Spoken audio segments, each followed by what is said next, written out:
इसलिए अजीब और गरीब कंट्राडिक्शन है। दिवाली आने वाली है, 4-5 दिन की छुट्टी होगी, सुप्रीम कोर्ट छुट्टी पर चली जाएगी। दिवाली के बाद आएगी, कोर्ट खुलेगी और बहस होगा भगवान रामचंद्र जी थे या नहीं थे। यानी आप सोचिए, उन्होंने एफिडेविट लगाया सुप्रीम कोर्ट में एक पार्टी ने कि भगवान राम काल्पनिक थे, वो विदेशी और एक भारतीय पूर्व प्रधानमंत्री रामलीला मैदान में रावण को मारने गए थे। यानी आप इधर कुछ और हैं, उधर कुछ और हैं। इससे देश को मूर्ख बनाना है और उधर आपका अपना एजेंडा है। तो एक ऐसी घटना नहीं, बहुत सारी ऐसी घटना है। जीडी बख्शी ने किताब लिखी है, आप लोग जरूर पढ़िएगा उस किताब को, अच्छी किताब है। उस किताब का नाम है बोस और Gandhi, who give freedom to her mother India, ऐसे करके कुछ नाम है उस किताब का। तो ऐसी एक और किताब है, बहुत इंपॉर्टेंट किताब है वो, उस किताब को जरूर पढ़िएगा। ये सब वो किताबें हैं जो अल्ट्रा सेकुलर लोग थे, लेकिन कुछ लोग सही मायने में सेकुलर थे। ये सन 1976 में जो सेकुलर भारत के संविधान में डाला गया है, वो वाले सेकुलर नहीं थे। उस किताब का नाम है Muslim League attacks on Sikhs and Hindu in Punjab. लिखने वाले हैं गुरबचन सिंह तालिब साहब। उनका पूरा जीवन पढ़ लीजिए, एकदम एक्सट्रीम आदमी है। थाने का, गली का, मोहल्ले का नाम सब जिक्र करके गए।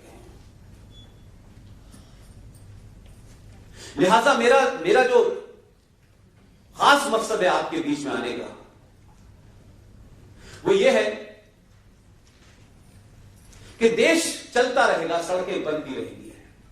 ये सरकार आएगी, वो सरकार आएगी, सरकारें आती हैं देश में ऑर्डर के लिए, लॉ एंड ऑर्डर बना रहे, सड़कें ठीक रहे, बाढ़ आ जाए तो इमदाद दे दी जाए। लेकिन राष्ट्र को समाज बचाता है, और समाज जब तक जागृत नहीं होगा, हम ऐसे ही बौने लोगों के हाथों में खेलते रहेंगे। अगर इस बार लगता है लोगों को कि सत्ता का परिवर्तन हो गया है और सत्ता में बैठने वालों को आपकी चिंता है, तो इस दबाव को 500 साल तक बनाए रखिए। मैं फिर कह रहा हूं, राजनीतिक दलों से मेरा कोई संबंध नहीं है, न मैं राजनीति के तत्कालिक मामलों पर कोई छींटाकशी करता हूं। लेकिन हम 70 साल तक झूठे गुणगान उन लोगों के करते रहे, तो कम से कम हमारे दौर में किसी ने ईमानदारी से राष्ट्र के लिए कुछ किया है तो उसकी खुल के तारीफ करनी चाहिए। यह आपके ऊपर है कि आपके उससे 50 मतभेद हो सकते हैं। मतभेद तो इस देश में सीता और राम से भी है लोगों के, लेकिन जब आपका राष्ट्र का मामला आए तो आप न ठाकुर है, न ब्राह्मण है, न दलित है, न यादव है, सिर्फ आप सनातन हैं। इसलिए कुछ नैरेटिव जिसके बारे में बार बार मैं कहता रहता हूं, राजनीतिक दलों ने सत्ता पे पहुंचने के लिए क्या नैरेटिव बनाया? सारे धर्म बराबर हैं। अब मैं आपसे ये पूछूं कि मैं कोई बहुत ज्ञाता नहीं हूं सनातन संस्कृति का, पॉलिटिकल साइंस का स्टूडेंट हूं और मुस्लिम लीग के गढ़ में मेरी ट्रेनिंग हुई है। अभी तक हमें यही नहीं पता चला कि धर्म और मजहब दो अलग अलग चीजें हैं। हमने सनातन धर्म को इस्लाम और क्रिश्चियनिटी के पहले खड़ा कर दिया है। मजहब पैदा होते हैं, उसका कोई पैगंबर होता है, मजहब की कोई किताब होती है, ये करना है, ये करना है। धर्म की कोई किताब नहीं होती है। धर्म ये सृष्टि के साथ है, इस सृष्टि के साथ ही समाप्त होगा।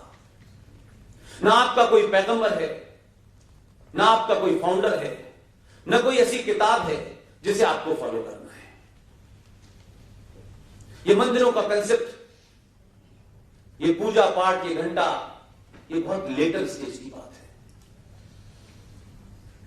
लिहाजा सनातन है क्या? लक्ष्मण जी मूर्छित हो गए, वो पूरा एपिसोड है।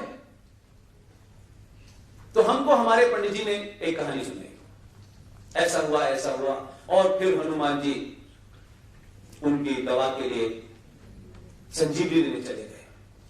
वो संजीवनी ले आए।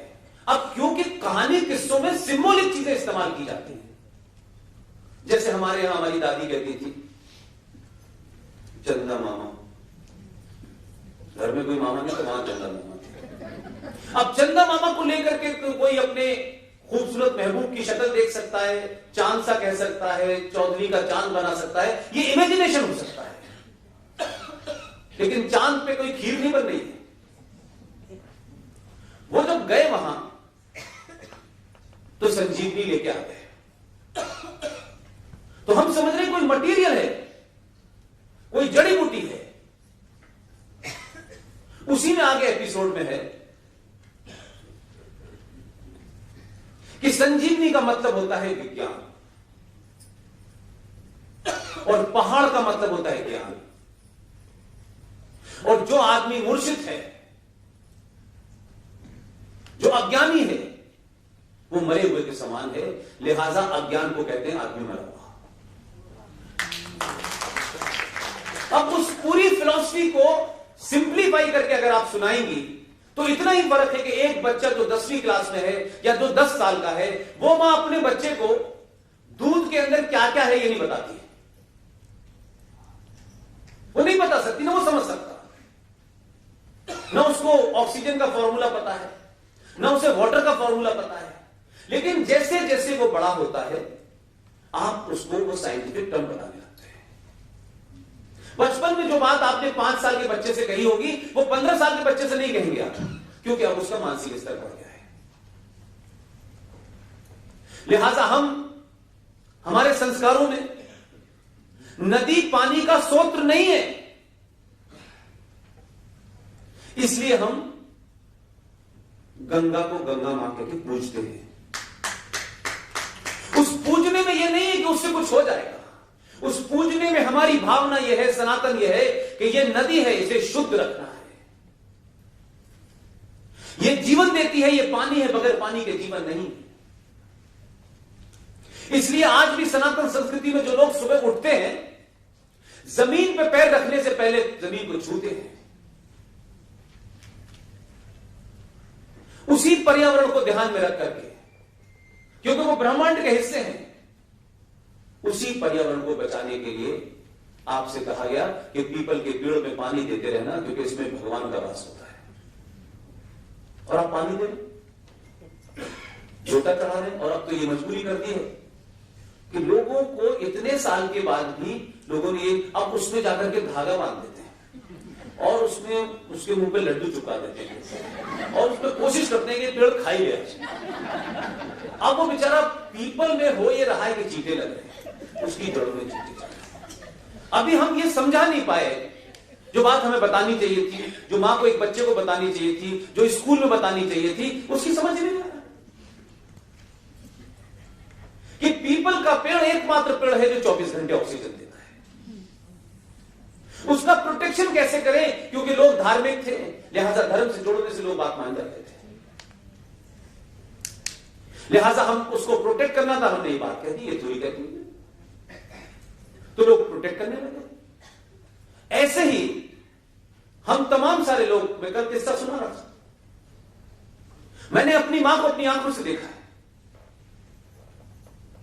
हम जब बचपन में जाया करते थे नानी के घर, तो बीच में एक पुली नहीं था, एक आगरा के पास, तो स्टीमर के ऊपर बस जाती थी। तो मां जब किनारे पहुंचने वाली होती थी तो अपने रुमाल में से कोई सिक्का निकालती थी और कहती थी जय गंगा मां। मैं तो ये मेरे दिमाग में था, लेकिन मजबूरी ये है कि हम कभी कभी कुछ बातों को अकेले में कोरिलेट भी नहीं करते। उस जमाने कॉपर का सिक्का चलता था और ये सैनिटेशन नहीं था, सारे काम नदी में होते थे। दुनिया ने सिद्ध कर दिया। वर्ल्ड वाटर कॉन्फ्रेंस जर्मनी में मैं अटेंड कर चुका हूं। उसमें कहा गया कि कॉपर के बर्तन में पानी रखने से उसकी इंप्योरिटी समाप्त हो जाती है, लिहाजा वो प्योरिटी का प्रोसेस चलता रहे लगातार। लेकिन हमें और आपको कब पता चला? जब डबल रोल में महादेव दीक्षित ने बताया। तो वो हिंदी में पूछ रही थी, उसकी मां ने उसे अंग्रेजी में बता दिया। वही बात है। तो हमें एक्वागार्ड से पता चल रहा है कि कॉपर पे पानी पीना चाहिए। तो जो चीजें हमारे पास थी, जो हमारी धरोहर थी, वो हजारों साल के एक्सपेरिमेंट के बाद इस नतीजे पहुंचे कि ऐसा होता है। ये बात अलग है कि आपकी जो धार्मिक मान्यताएं थी उसके पीछे भी साइंस था। यानी धर्म मतलब साइंस, उसमें बगैर साइंस की कोई चीज हो ही नहीं सकती। ये बात अलग है कि हमें कन्वे नहीं किया गया तो कुछ चीजों को आज भी हम नहीं जान पाते। एक एक चीज, उठना बैठना, खाना खाना, सोना जगना, शादी ब्याह, सब कुछ साइंटिफिक।